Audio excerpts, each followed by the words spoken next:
Hello, I'm Mrs H. Welcome to the sew along for the Ring Sling. This is the January bag for the Bag of the Month Club 2019. If you'd like to know more about the club, you can visit our website www.bagomc.com.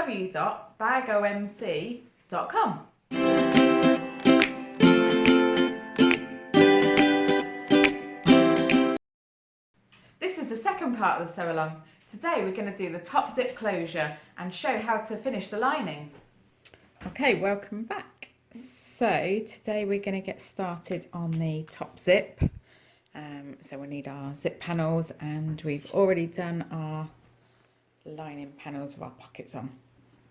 Okay, so grab your zip, and the aim of what we're going to do today is we're going to turn over the end of the zip. Now I'm using continuous zip, so I've cut mine to 14 inches just to give me that little bit extra zip tape. So you're going to turn it so that the raw end of the zip just goes off, and that's hidden in between the seam allowance. So how you do that is take the top of the zip and just pull it down so that this bit of zip tape here is folded at a 90-degree angle. Okay, so I'll do that again. So you literally just pull it down and bring the tape up to match. Okay, so I'll show you how that looks. You've got a little fold there, and that folded end just meets the tape there. Sorry, the zip teeth. And on the back, you can see you've got the fold there running at a sort of, well, no, I'm not even going to guess what kind of angle that is, but it's at an angle. Okay. So if you're using continuous zip like me, just make sure that the two ends are even when you've folded it over. And once you're happy with where that's folded over to, just hold that in place there. And just using a needle and thread. Now, no judgment on my hand stitching ability. It's absolutely shocking. A bit of fair warning there. But you're just going to hold this in place with a few stitches. Just move it around as you need to get access to that.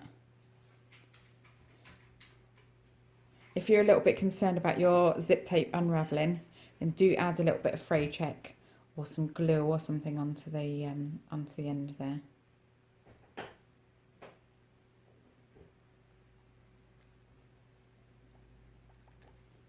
Okay. So both sides of my zip are folded over and stitched. Just trim some of the extra thread off of there. So now we're going to use one of our interior top pieces. This is boiled wool that I'm using. I bought this from So Hot in the UK, and it's fairly thick, so it doesn't need interfacing, but I have interfaced it because there's a little bit of stretch to it. So to minimise the stretch on that, I've just added some, I used non-woven interfacing on this one, and because I'm in the UK, that's Vilene F220. So I've marked the zipper marks based on the pattern piece. I've used pins to mark those. I have also marked it with chalk, but I didn't think you'll be able to see that very well.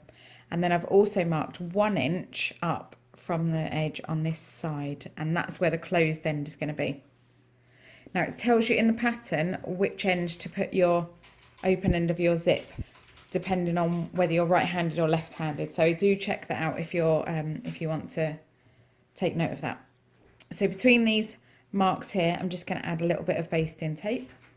Again, this is the Collins Wash Away Wonder Tape, 1/4 inch, or you can use Quilter's Wash Away tape. Just pop that on the bottom edge. There, okay. As per the last part of the video, if you haven't got a walking foot with built-in acu feeds like I have, then you might want to consider an adjustable zipper foot for your machine, just to help you get a really good finish on these zips.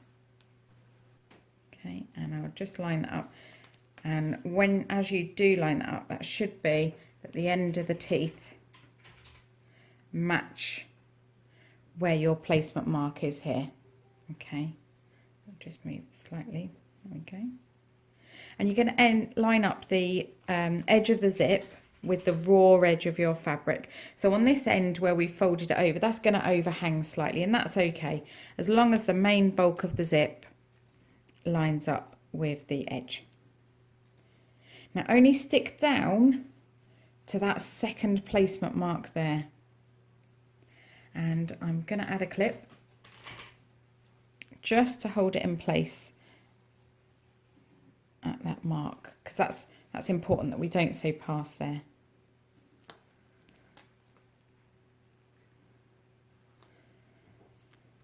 Okay, just press that down. I don't think it's particularly sticky on this wool, but I love the wool too much. So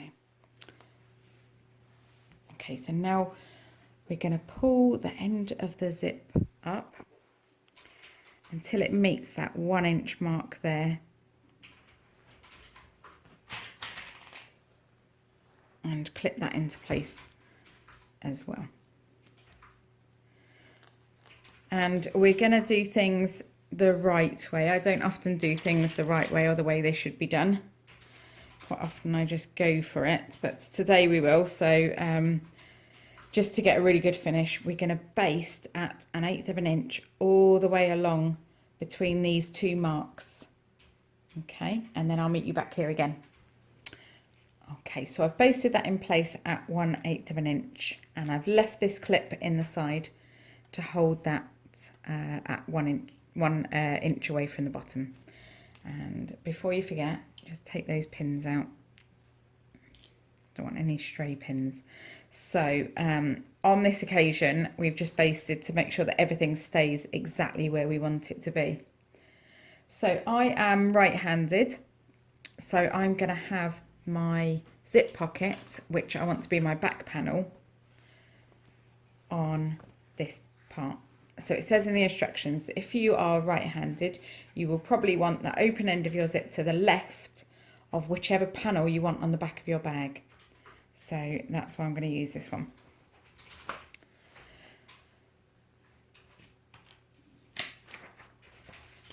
So the next step is to add a bit of basting tape, and we're going to do this across the whole length of that bottom of the panel there. Now in the pattern, the image for this is turned over, or the panel is turned over so that you can see what's going on. So I'm just going to show you it from both sides today. So that goes across the whole length there.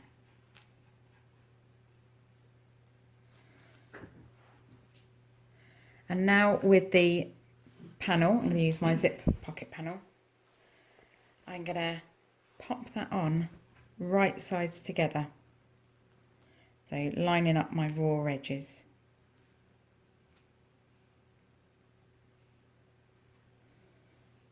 Now can you see why the pattern doesn't show you this view? There's not much to see really, is there? So if we turn it over, you can see what's going on. Okay, so the zip is basted along there.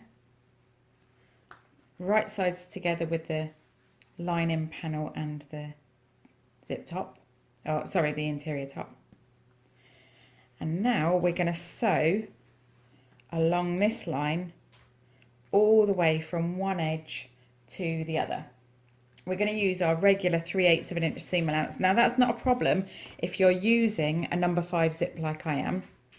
If you're using a number 3 zip, if you've had to change down because you couldn't find a number 5 zip, then take that seam allowance down to 1/4 of an inch rather than 3/8 of an inch.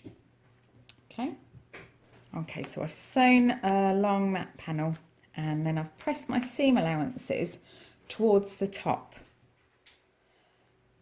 and then top stitched along the top of the zip. Now the reason we do this, if you press the seam allowances towards the top rather than the bottom, that means that when your zip is open, the teeth are going to naturally hang down into the bag. They're not going to stick up awkwardly. If you press them the other way, then when you're bag was open, the teeth are going to be sort of sticking up, and that can be a little bit awkward when you're putting your hand into your bag. It just gives a really nice finish as well, I think, if the teeth fall down into the bag. So I've top stitched along the entire top there. Okay, so this panel is done, and now we can do the second panel. So we need to almost ignore this panel and treat it as though it's not there, and just focus on the zip. I'll get my second piece here, my second interior top. I've managed to colour coordinate my top with my fabric today, which is quite handy, isn't it? Should we just pretend that I planned that? That would be quite good. Right, so once again, we'll just add some basting tape between the two marks. It helps if you cut your pattern pieces out straight to start with, because then your edges are straight. Top tip. Okay.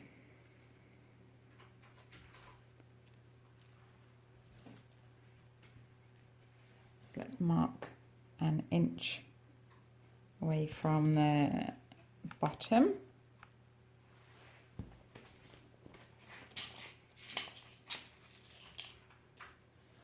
And move it over so you can see. So mark an inch away from the bottom again and pop a pin in there. Okay, so exactly as we did before, but this time ignoring the second panel. Okay. So we're going to line up the edge of the zip.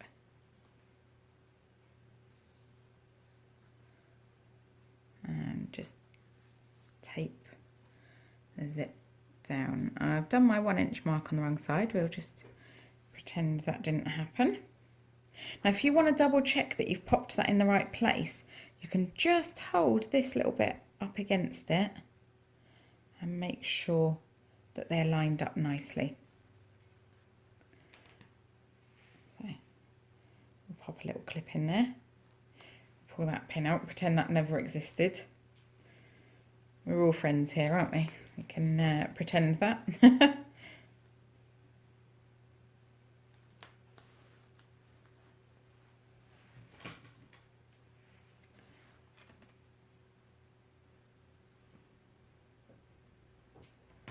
So we'll pop the 1 inch marker in there.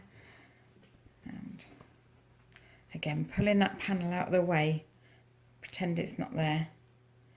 Just pull the tape up to that 1 inch mark. Okay, so I've secured it there at the zip marking, and then I'm just going to pin it out of the way at this mark as well. So as we did before, we're just going to baste along from pin to pin in between the marks, and then I'll come back. Okay, so I've sewn my zip in. So you can take those pins out.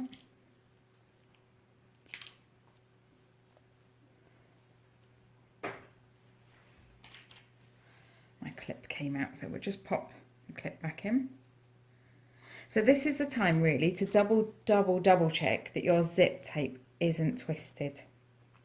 Okay, so pull that panel down and just double check that what you've basted to the second interior top isn't twisted. You can see on the end there that that's fine. Okay, I was going to say perfect, but I thought you might judge me on my stitching then, so I thought best not. Right, so pop that back over again. And this time we're going to, as we did before, add some basting tape along the entire bottom and then add our second lining panel.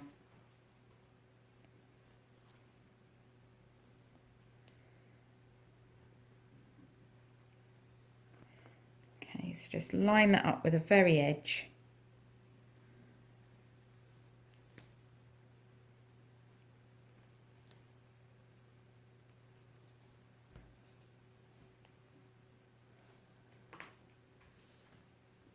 And then for me, because I'm right-handed,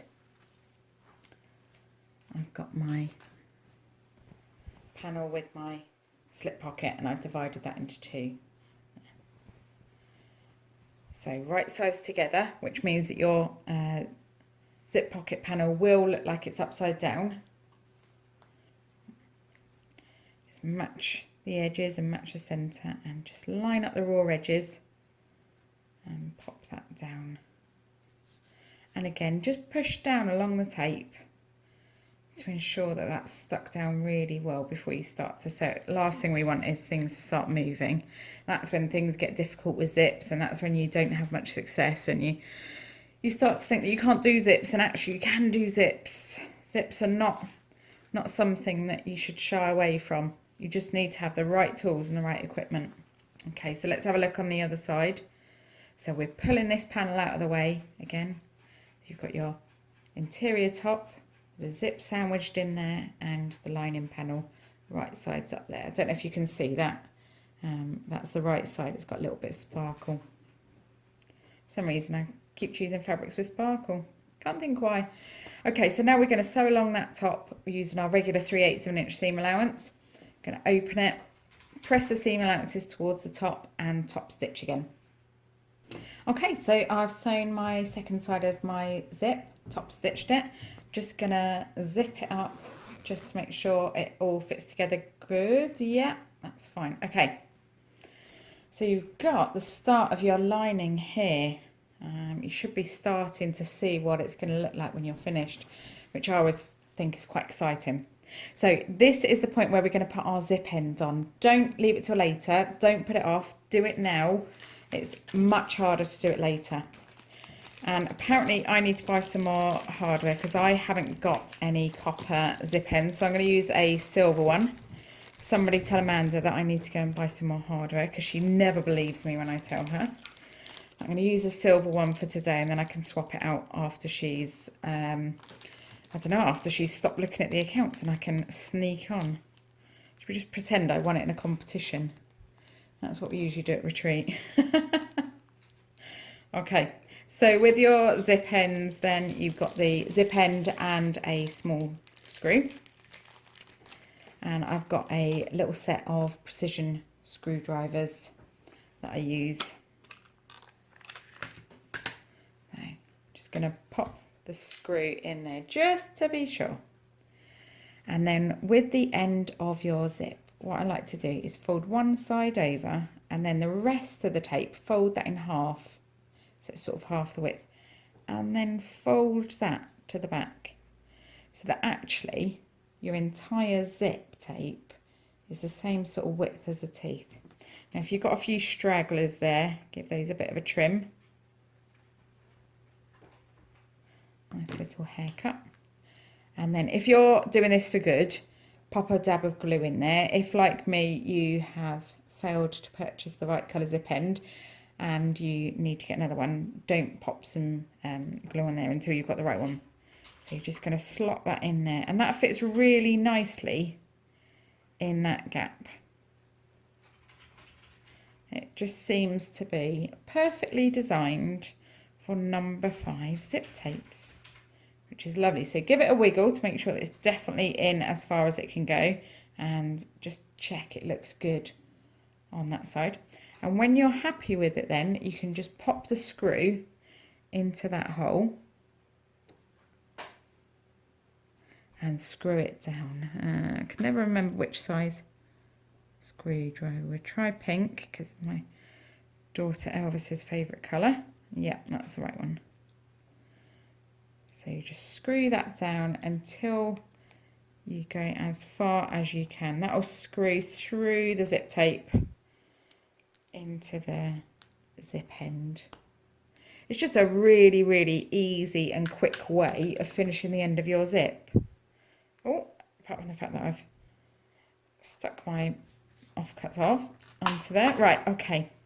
So there we go. That gives it a really good professional finish. Now, you've got two choices with this zip end. If you want for your zip to be poking up when you've finished your bag, so your lining will be like this, and you want to be able to grab hold of it to close your bag, then pin that to the interior top now. If you don't, which personally I prefer to have it tucked in inside the lining, and you just want the top of your lining to look like that, tuck it in just in between the layers of the lining now. Okay. So all we need to do now to finish our lining is just sew up the sides. Now, because you've got a different colour for your interior top to your lining, you should always favour matching up those edges over and above the raw edges. If you've got any mismatched raw edges, it doesn't matter, you can trim those up later. Nobody's going to know. This is not a pattern where you need to be precise on the raw edges, okay? Sometimes you do, but this is not one of those times. It's okay. And if it's hidden, oh, undo your zip. Top tip, undo your zip, otherwise you won't be able to turn it through. I will double check that one's still open. Okay, so that one's open and that one's open. Okay. So if you're like me and you always end up with a few errors, try and get them in your seam allowances so that they're hidden. Nobody will ever know, apart from the fact that I've just told you all who are sewing along with me, but that's fine. Okay, so the tops are matching.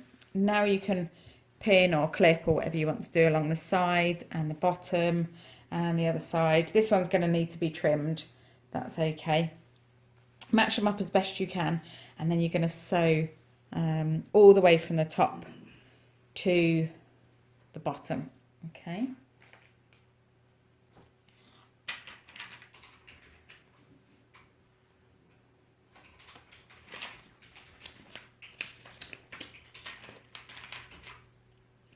So when you sew this, you're going to sew using the regular 3/8 of an inch seam allowance. Leave these bottom corners open.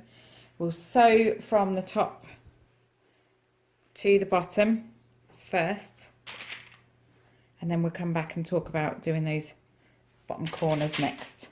Okay.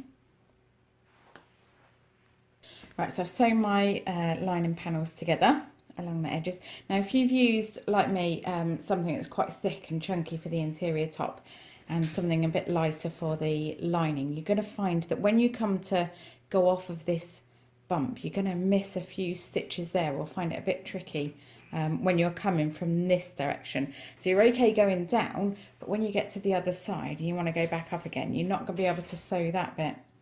So in that case, finish off, so do a few back stitches and then turn your panel over and start again from the top, and then sew up to where you got to last. Now, if you watched the last video about my lining pockets, you'll find that I left a ridiculously small turning gap in my zip pocket, and I can foresee problems, obviously. So I went ahead and left a turning gap in the bottom of my panel as well. So I've left a turning gap that's that big, which is not masses bigger, but it is a bit bigger, and I've steam pressed the stitches and turned the seam allowances up. I haven't opened that up just yet. When I finish my bag and I go to turn it through, I'm going to turn it through this gap, and then I'm going to reach through the lining and pull that gap out and close it, and then close this one. Okay, so it's still going to be hidden in my zip pocket, but I'll be able to turn it through the bottom. Okay, so we'll see how that goes in a later video. So if we're going to do the box corners, then pop your fingers into the corner cutout and just pull your bag flat. Now this is great because I've pressed open the seam allowances on my bottom seam for the turning gap, so that makes it a bit easier.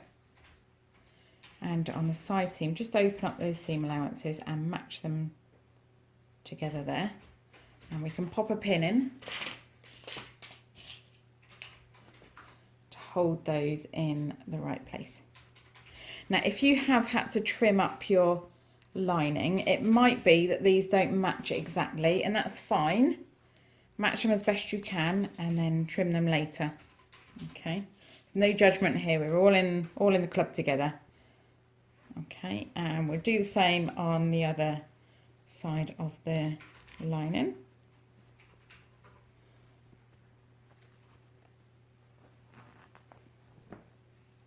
Just pull your panel, manipulate it until the side seams match the bottom seams.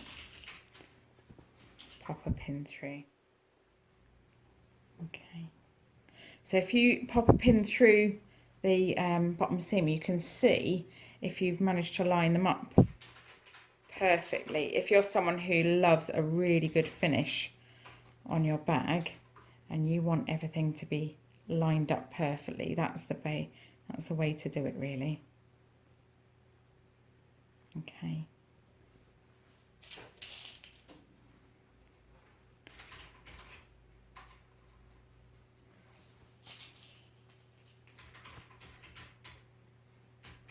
Okay, so now we're going to sew across each of these boxed corners, and that will give our bag its 3D shape.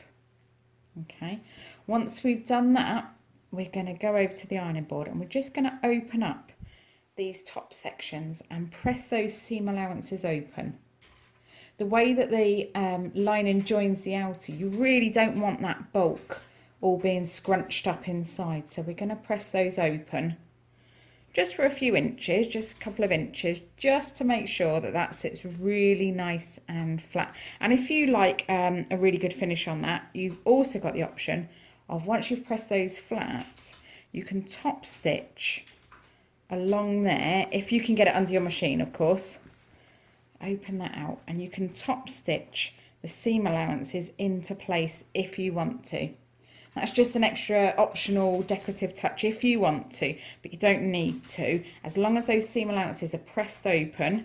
And you can press them, steam press them, and then you can pop a pin in, and then by the time you come to attach your outer to your lining, or your lining to your outer, those seam allowances will be trained into sitting really flat, and you won't have any of the issues with bulk at the end there. So that's the option. Okay, so do that on both of those, and then that's your lining done. So you can take a little while to admire that if you like. You can turn it right sides out so that you can have a little look. To be honest, I quite like to just have a little look at it for a few days and think, wow, you did a great job, well done, especially with a zip like this. So if you want to do that, feel free to do that, and then we'll come back to do the outer together in a few days. Okay? Thank you for watching the sew along for the Ring Sling. If you enjoyed this video, please feel free to follow me on YouTube and check out my website www.mrs-h.com.